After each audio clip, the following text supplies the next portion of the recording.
Kata beliau, wahai saudaraku, bila anda ingin memiliki anak saleh, berbudi luhur dan bertakwa serta bermanfaat untuk dirinya, agamanya dan umatnya, maka hendaklah anda mendidik anak tersebut dengan pendidikan Islam yang benar, sebab pendidikan yang benar dimulai sebelum lahir, bahkan sebelum menikah. Sebaiknya anda mengikuti manhaj dan ajaran pendidik mulia dalam berbagai hal, baik yang besar ataupun yang kecil dalam soal pendidikan anak. Maksudnya Nabi Muhammad SAW. Mendidik anak soleh sebelum lahir laksana menanam tanaman. Maka siapa yang menginginkan tanamannya tumbuh subur dan membuahkan hasil yang memuaskan sehingga membuat hati senang dan damai, maka hendaklah mempersiapkan dan memilih manhaj pendidikan yang terbaik dan benar sehingga mampu menumbuhkan dan memberikan hasil yang menyenangkan. Nah, tentu ini paragraf-paragraf ini akan difahami bagi orang yang niatnya satu ya. Niatnya punya anak untuk menjadi generasi yang akan menjadi amal jariah buat dia. Maka tentu targetnya selalu bagaimana anak ini mengenal kebaikan-kebaikan, akhlak, ilmu, Al-Quran, sunnah, sejarah para nabi dan sahabat begitu. Ya. Ini tentu akan menyentuhnya. Tapi kalau orang dasarnya tidak peduli dengan pendidikan agama bagi anak-anaknya, dia akan bilang paragraf ini apa, kosong sekali. Ya, seakan-akan tidak ada bobotnya. Karena bagi dia tidak penting agama itu. Jadi semua ini sebenarnya penekanan tentang menyadarkan kaum muslimin tentang pentingnya pendidikan agama Islam. Kata beliau, tanah adalah asas paling utama dan yang paling menentukan keberhasilan dalam mencocok tanam. Jadi kalau kita mau tanam pohon, maka sebelum tanam perhatikan tanahnya. Tanahnya tanah subur nggak? Kalau kita ambil pohon mangga, pohon buah-buahan lalu kita tanam di padang pasir, nggak tepat, gitu kan? Tapi kalau kita tanam di tanah yang lembab, subur, maka tumbuhlah dia. Kata beliau dalam pendidikan anak ini, tanah adalah asas paling utama dan yang paling menentukan keberhasilan dalam bercocok tanam. Yang tidak lain dalam hal ini adalah seorang istri yang soleha, yang akan menjadi ibu bagi anak insya Allah. Maka dialah yang akan mengurusi tanaman dan menentukan kesuburan tanaman tersebut. Dialah yang akan mendidik anak-anak anda di atas belayan kasih sayang Islam dan nilai mulia syariat sehingga membuahkan hasil takwa dan komitmen kepada Islam. Jadi beliau mulai mengatakan bagaimana cara mendidik anak sebelum lahir. Maka penulis menarik jauh sebelum anak itu lahir, bahkan jauh sebelum menikah, yaitu mencari pasangan yang soleha. Kalau laki-laki tentu soleh ya. Dan ini diibaratkan terutama wanita. Subhanallah, fitrahnya laki-laki, walaupun dia itu tidak terlalu faham agama, dia menginginkan istri yang baik. Sebab dia tahu kalau dia faham, dia tahu ini nanti akan jadi ibu anak-anaknya, akan banyak waktu bersamanya. Kapan salah maka salah semuanya pendidikan ke depan, gitu kan? Maka di sini dititik beratkan poin tentang masalah itu. Karena wanita punya rahim, si laki-laki punya bibit. Dia melemparkan spermanya, maka diibaratkan bayi itu seperti tanaman. Sperma itu seperti tanaman, lalu akan tumbuh dan keluarlah buahnya. Buahnya ini kalau mau kualitasnya bagus, harusnya bibitnya juga bagus, tanahnya juga bagus. Artinya sperma si laki-laki bagus, rahimnya perempuan juga itu bagus. Halal, baik, ya, tidak rusak, tidak ada penyakit. Maka tumbuhlah buahnya nanti si anak ini yang bagus. Ya. Itu yang dimaksudkan dengan paragraf ini. Kata beliau, mempersiapkan tanah yang subur dan bagus merupakan dasar utama untuk memulai proses pendidikan yang benar dalam Islam.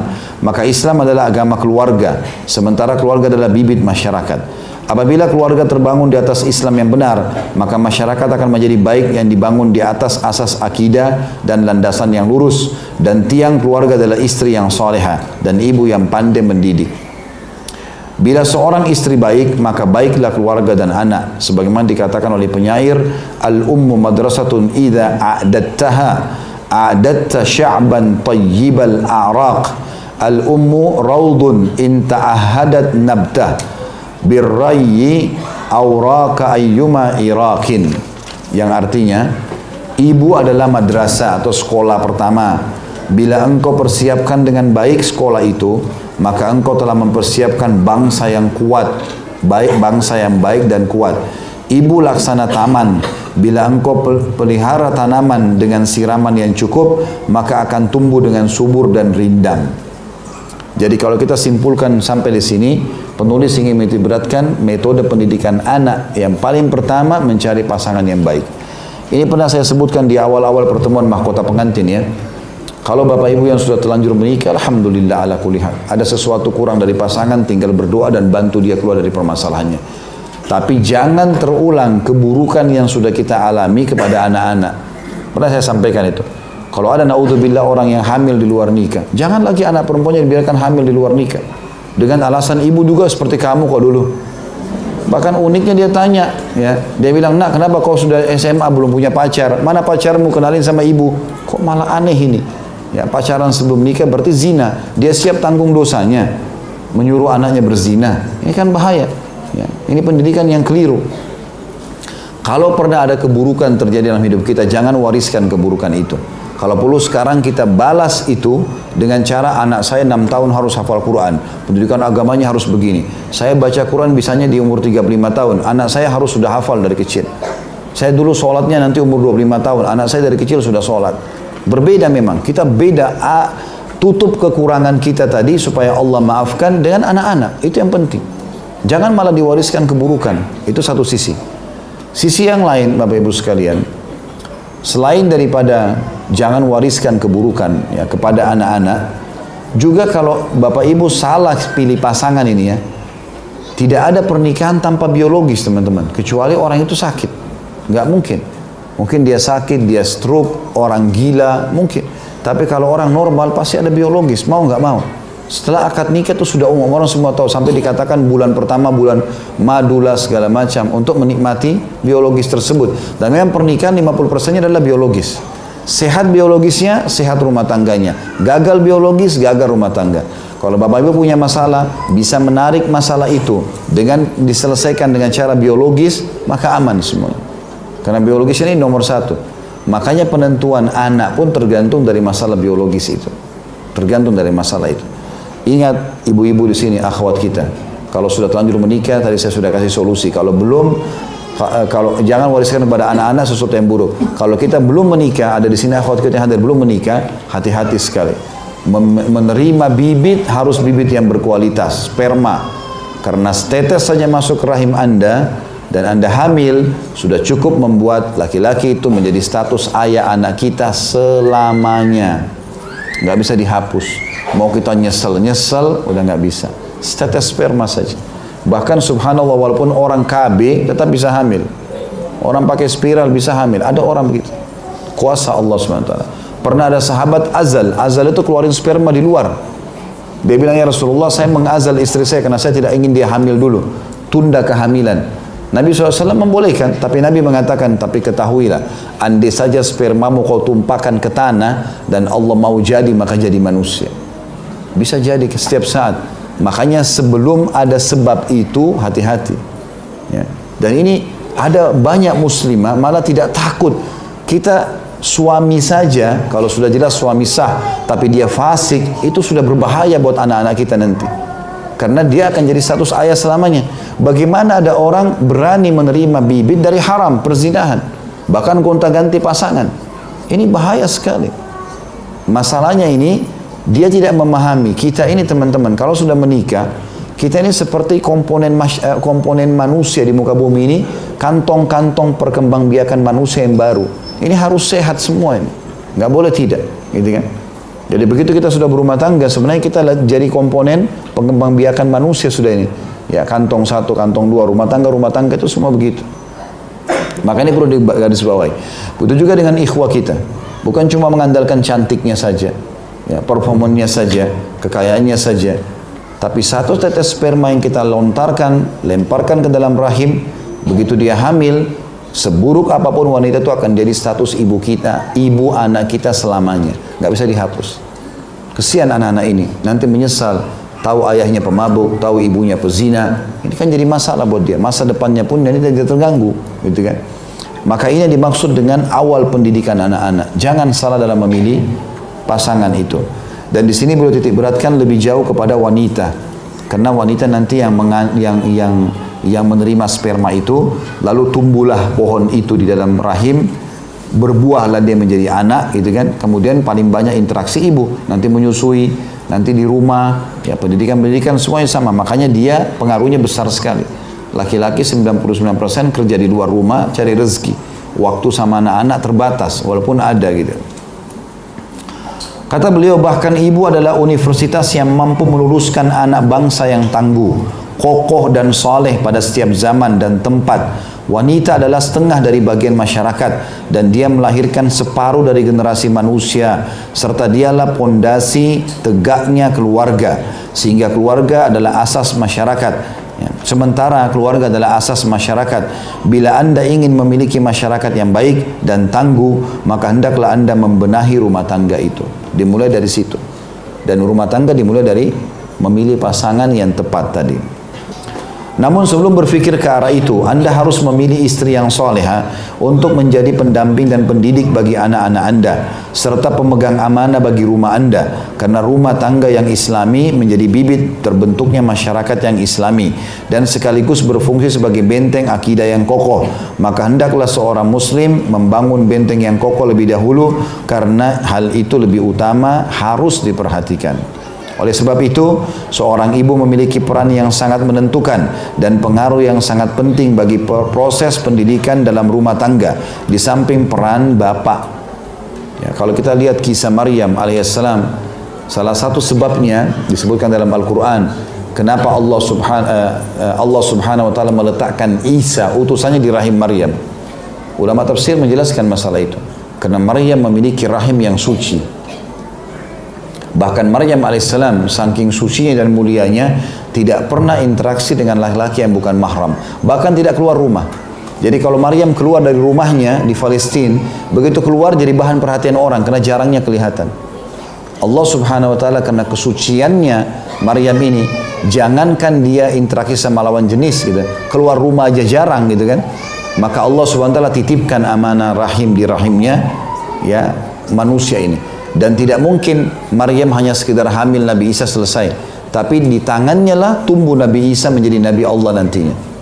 Karena kalau salah ibunya, salah semua ini. Ibunya pengaruh pada anaknya kan. Sekarang kalau ibu-ibu duduk nih, terus ngomong sama anak-anaknya, nak nanti ibu mau kau jadi artis ya, itu sudah terekam bagi anak-anaknya. Biar ayahnya bilang jangan nak, itu bahaya ya. Nanti kalau ibu sama ayah cerai, kamu ikut ibu saja ya, anaknya rekam itu dan ibunya yang dipilih sama dia.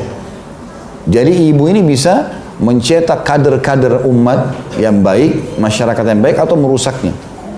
Berapa banyak teman-teman tokoh-tokoh masyarakat di muka bumi ini, presiden, raja, lahir di tangan ibu yang kokoh dan baik. Di belakangnya itu ada ibu yang baik. Didukung lagi dengan istri yang soleha, tambah kuat dia. Gitu kan? Jadi perannya ibu-ibu itu jangan dianggap remeh. Walaupun hanya belayan tangan yang penuh dengan kasih sayang, masakan yang sehat, perhatian yang cukup di rumah, itu sudah sangat luar biasa. Laki-laki butuh itu. Mereka butuh itu. Kapan ibu hilangkan ini, dia tidak akan betah di rumah. Kapan laki-laki masuk rumah yang ada cuma ucapan kata-kata kasar, tuntutan-tuntutan yang banyak, tidak ada sesuatu ketenangan dalam jiwa, maka dia berharap tidak pulang ke rumah. Bahkan dia berharap pulang ke rumah istrinya sudah tidur. Ya. Ya. Karena kalau pulang pasti cerewet. Ini ada satpam ini. Tanya ini, tanya itu, macam-macam. Curiga ini, curiga itu. Nggak nyaman. Ini bukan seorang figur pendidik ya. Tapi harus menjadi ibu yang rabbaniyah, yang takut kepada Allah, yang memang dia menjalankan tugas sampai ajal ini, mengejar dari suami, dari anak adalah pahala-pahala yang besar. Itu yang harus ibu fikirkan. Ya. Ada banyak ibu-ibu sibuk, dia kaya, dia bayar misalnya babysitter atau nggak salah, nggak salah. Tapi atau dia biarkan sama pembantu, boleh pakai pembantu. Salah nggak? Nggak salah. Yang keliru, yang salah di sini adalah kalau dia sama sekali tidak ada waktu. Ada banyak ibu-ibu di rumah dengan anaknya ini, yang dia pikir adalah yang penting sudah bertanya, cukup, sudah tanya. Anak, kalau anak-anak pagi sudah dimandiin belum? Sudah siapin makannya? Sudah, baik pergi. Acaranya 10 di luar. Pulang, sudah tidur anak-anak. Tadi sudah makan belum? Sudah, selesai. Dianggap sudah selesai tugasnya. Sekarang saya tanya bu, kalau seandainya pembantunya ibu SD pun tidak tamat, lalu ibu biarkan anaknya ibu 8 jam, 10 jam sama dia, kira-kira terus berharap bisa hafid Quran 30 juz, jadi seorang ilmuwan, gimana caranya? Pembantu juga nggak bisa disalahin, karena dia cuma sebatas itu yang dia faham. Maka kalau orang tuanya di kampung ajarin dia bohong, dia bohong. Anak kita juga dilatih. Saya pernah kedatangan seseorang, tetangga, orang non-muslim. Subhanallah, ini anak ini Nasrani semua orang tuanya. Datang ke rumah main. Begitu datang ke rumah, terus dia duduk, Istri saya bilang, ini anak ini banyak hafal doa-doa Islam. Hafal doa mau makan, doa mau tidur, hafal banyak. Terus saya tanya, kok bisa? Orang tuanya muslim? Enggak, bukan. Kenapa? Pembantunya. Jadi pembantunya muslim rupanya.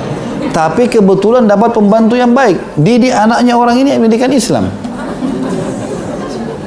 Tapi ada juga terbalik. Anak-anaknya jadi rusak. Yang tahu cuma nyanyi-nyanyi, lagu-lagu. Kadang-kadang ada anak-anak kecil kita dengar nyanyi-nyanyi lagu cinta.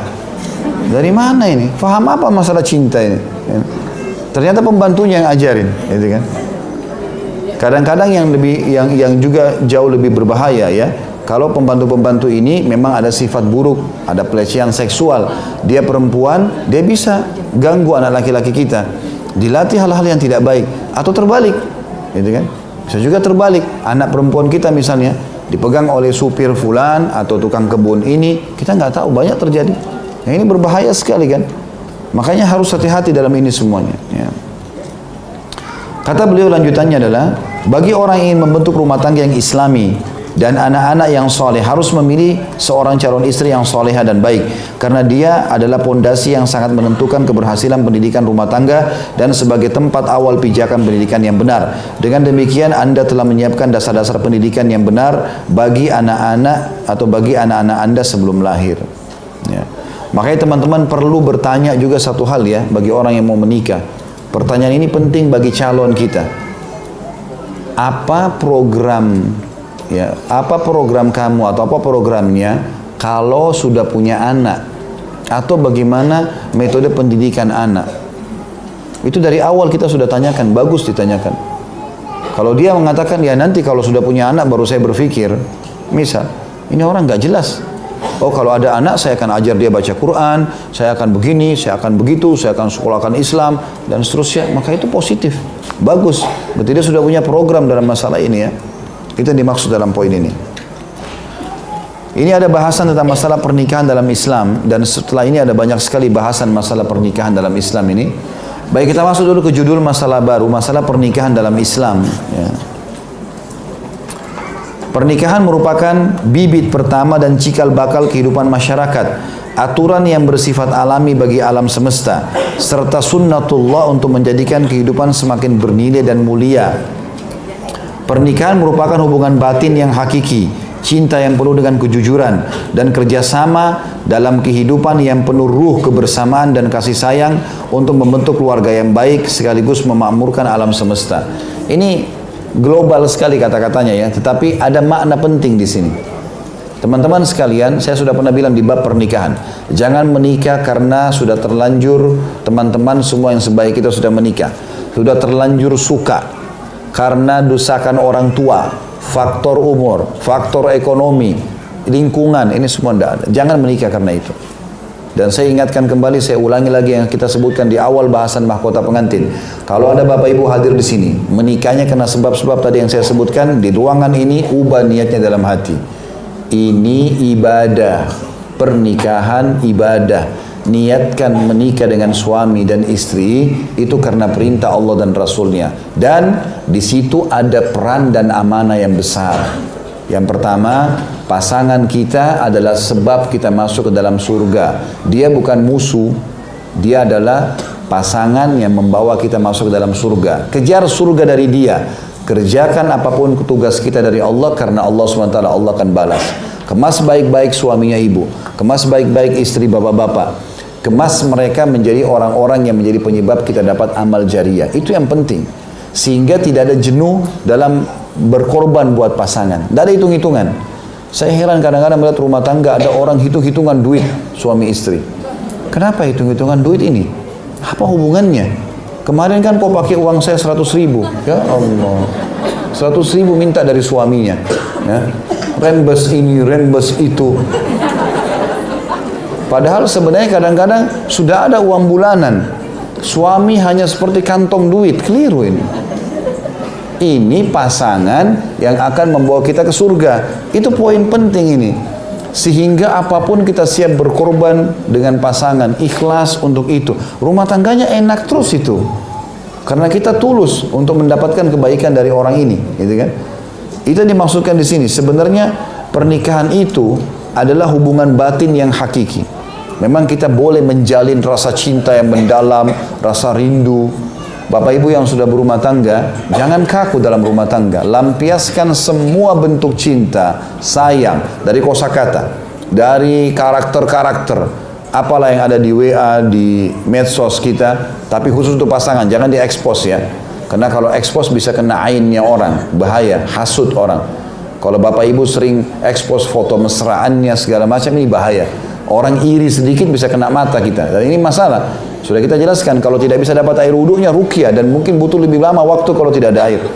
Tapi kita berdua, WA-an sama suami. Bapak ibu kalau ada yang hadir di sini tidak seperti ini, perbaikin. Ada orang kaku sekali. Salam di WA sama suami dan istri tidak pernah disebutkan. Assalamualaikum artinya semoga keselamatan dunia akhirat selalu ada untukmu.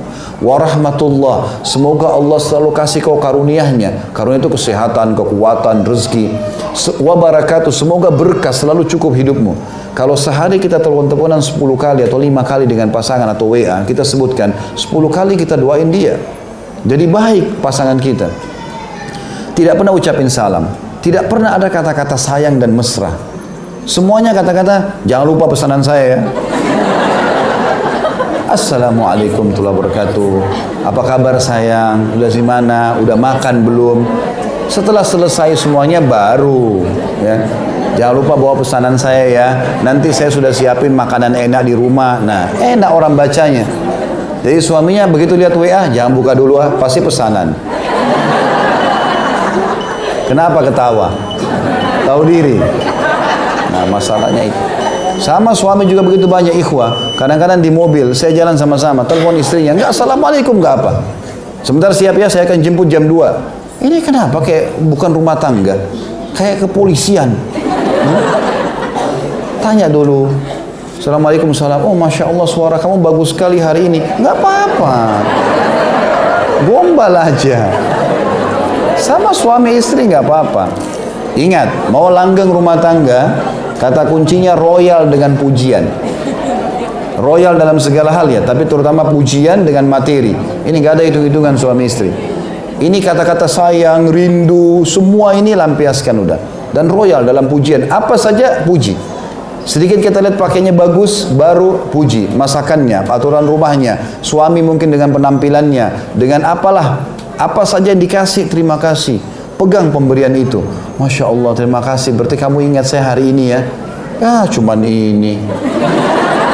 Gimana coba? Sekarang saya sama bapak-bapak di sini.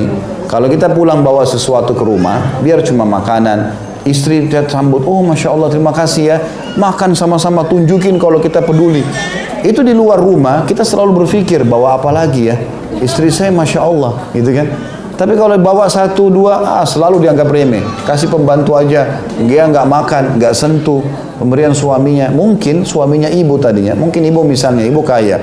Lalu kemudian suami cuma bisa belikan handphone 2 juta. Ibu memang sudah pakai yang 10 juta, 15 juta. Tapi dia mampunya itu. Mungkin ibu tidak tahu, mungkin dia utang sama temannya.